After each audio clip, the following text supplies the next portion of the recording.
Tadi Ustadz kan membahas tentang takdir. Saya tuh suka bertanya-tanya ya Ustadz, setiap saya berbuat salah atau saya berbuat maksiat, ya Allah, apa ini takdirmu ya? Aku disuruh maksiat dulu.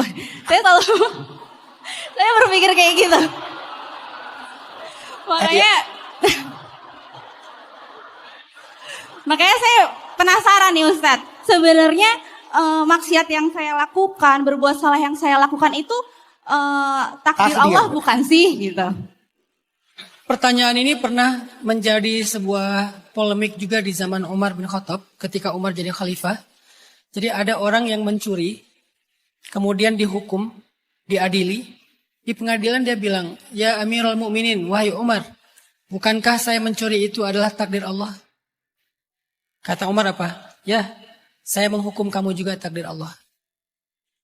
Jadi artinya kalau takdir dijadikan sebagai excuse, nggak akan ada ujungnya. Jadi takdir itu kalau kita membahas, dia tujuan membahas takdir itu bukan untuk mencari excuse dan validasi dari sebuah kesalahan. Tujuan membahas takdir itu justru untuk memotivasi kita agar survive dalam setiap ujian. Itu angle iman kepada takdir itu ke sana gitu. Kalau sudut pandangnya berubah, maka nanti dia nggak akan sampai kepada tujuan dari pembahasan itu. Makanya kita perlu tahu setiap literasi dalam agama itu tuh punya makosidnya, punya tujuannya. Apa tujuan kita belajar tentang bab wudu, bab toharoh? Apa tujuan kita belajar tentang bab ikhlas? Apa tujuan kita belajar bab memaafkan? Bukan berarti kita memakai kata-kata memaafkan untuk melegitimasi kesalahan. Kan harusnya kamu bisa memaafkan. Namanya memaafkan itu kan kewajiban sesama mukmin. Enggak, kalau kamu salah ya kamu tetap dihukum. Soal maaf-maafkan itu urusan lain lagi. Jangan gara-gara kita ada narasi memaafkan, jadi kita seolah-olah ketika ada orang berbuat salah ya harus dimaafin tanpa dihukum. Nggak gitu. Ini berarti kan ada yang keliru dalam sudut pandang. Artinya sudut pandang itu penting dalam agama teman-teman.